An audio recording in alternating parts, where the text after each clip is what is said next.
Hey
there, everyone. Tim, this is really hard.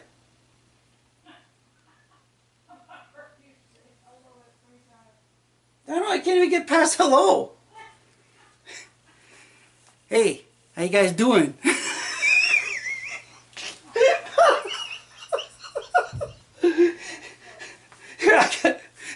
What's up? So, in the last video, I addressed the atheist religion. I established that the atheist believes that there is no God. So this is their belief. This is their religion. And they'll stick through it. I don't know why. What their religious practice is faithlessness, lawlessness, sinfulness, godlessness, and it's all just hopeless. There's no way that you can practice a religion of not having God and still think that you're going to go to heaven, unless somebody can refer to the Bible and explain themselves to me that you don't need God and you can still go to heaven. That's not what it says at all. My final words in this video will establish that. So I'm going to give you a snippet of the atheist wisdom. We're here for a good time and not for a long time. Yikes! That kind of thought's only going to lead to a life of pain and ruin. Christianity and the wisdom of Christ will guide you to an eternity of stable living. Listen. Without a belief in God, what is there keeping a person from lying? Who can you trust if they don't believe in any sort of line drawn in the sand? You know, that line that should not be crossed. Because the line is fuzzy and it's always moving around. It doesn't stay in one place. And maybe we'll cross it and we'll find out. No. God's laws are written in stone. They do not shift and they do not change. If you were to die and go to heaven and approach those pearly gates and a huge angel of glory and fire was to stop you and ask, excuse me, where do you think you're going? You might say, I'm thinking heaven. The angel might then chuckle and say, what, did Jesus put you up to this? You'd be like, I don't think so. So the angel tries to entertain you a little and he says, okay, well, I'll check it out. In the meantime, why don't you give me the 10 Commandments? All right, time out, audience. Do you personally know the 10 Commandments? I mean, there's only 10. So the first one, thou shalt have no other gods before me. And the second one, thou shalt not make any graven images. And the third one, do not take God's name in vain. Now, Jesus is not a swear word, but for this one, I just want to tell you a quick story. When I was a new Christian, I was invited to a youth group, and at the church on a Friday night, we were there. It was just for teens, and I sat beside a young man who, well, I didn't know his name, so I just refer to him as some young guy. And so I'm sitting beside some young guy, and he's sitting there praying, and he's saying, Jesus, Jesus. And I was like, whoa, buddy. So I leaned in close. I said, hey, man, you better watch your mouth. We're in a church. And he gave me this funny look. He got up with some young girl, and the two of them toddled off, and they didn't understand what I meant. I didn't understand what they were doing.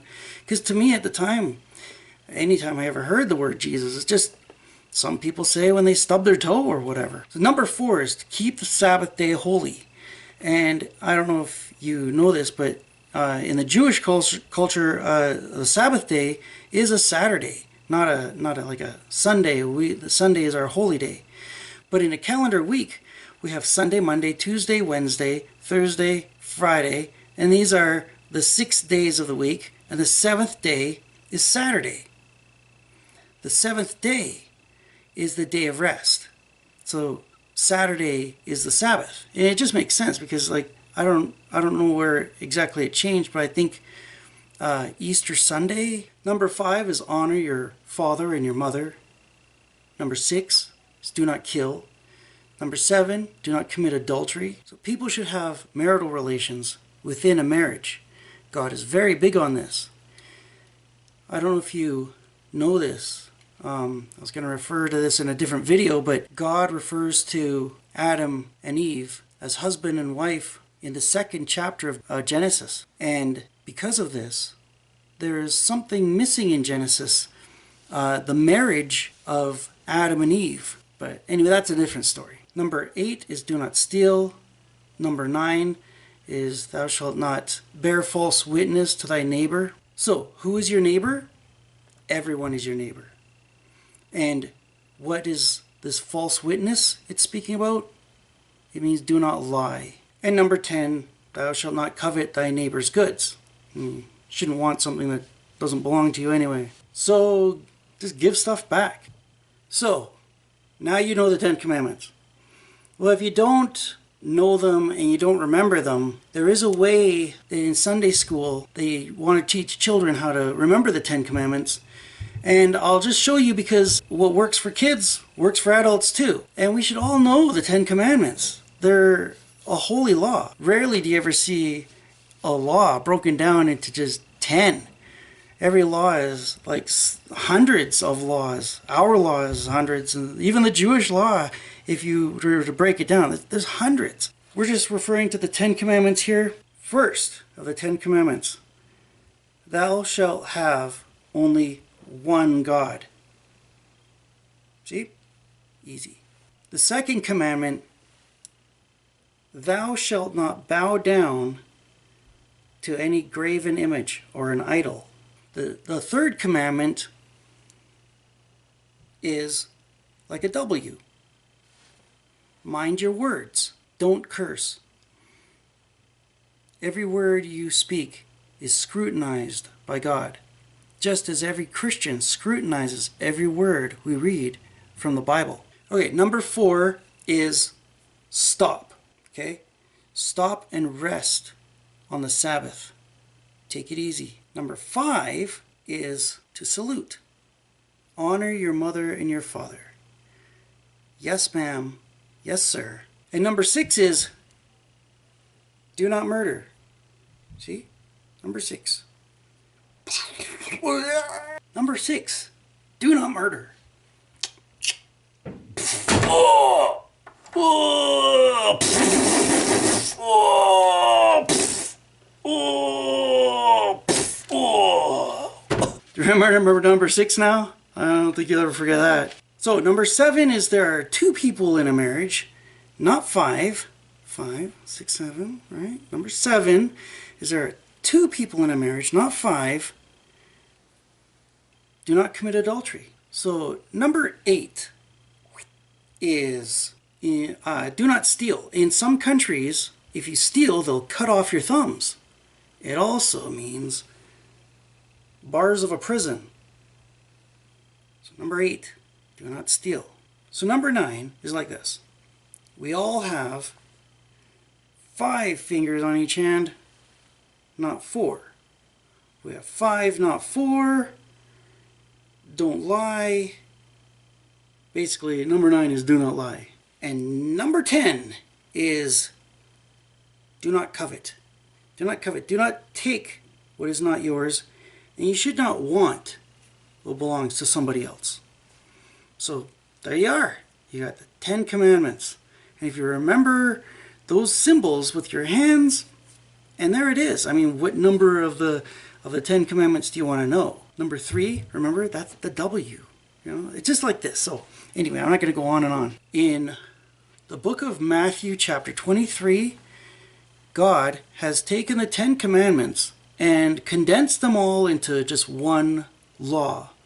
So if you're having trouble remembering all 10, here's a great way to keep yourself on the right path with just remembering one law. Love the Lord your God with all your heart, all your soul, and all your mind, and love your neighbor as you love yourself.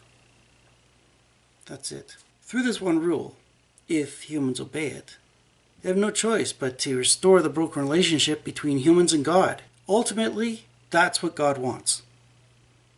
All relationships should come secondary to our primary relationship with God. Okay, I want you to get it. I want you to practice it. And may God bless you. And hopefully an angel won't give you a hard time at the gates of heaven. You know, I often wonder, when I die, how many family members of mine will I see when I get to heaven? There must be so many. There must be grandparents that span generations back. I guess grandparents would be grand family. Aunts, uncles, cousins, everything. Of course, if they didn't care to seek after God, and if they didn't care about the afterlife, maybe there won't be so many after all. Man, if you think about it, it must suck to get to heaven and find out that there's no one else there. I'm the only one. So the family that I would find is those who are part of God's family. And that could end up becoming a very different looking family. It doesn't have to be that way though. So if you're watching this and you're a relative of mine, please do whatever you have to get your life right with God. I truly don't want you to be unrecognized in God's eyes. My message to anyone watching this, there is your way, there is everyone else's way, and there's God's way. But which will you choose? Jesus says in the book of John, chapter 14, verse 6, Jesus answers, I am the way, the truth, and the life. No one comes to the Father except through me. These are not just idle words. Those are words of the Messiah, the words of God's one true Son. He came for us. He came with that specific message. If you don't listen, why are you thinking you're going to go to heaven? It's not. It wouldn't be for you. Jesus says, if you're not with us, you're against us. That's one way of looking at it. I hope you all find your way. Till next time. Oh, and by the way, in the next video, it's not gonna be like these ones at all. The next video is gonna be about Jonah and the whale, and it's gonna be set up more like a movie than it is just me speaking. And I'm gonna try and add some special effects. This is gonna be awesome. I'll catch you on the next movie. Take care. Bye-bye now.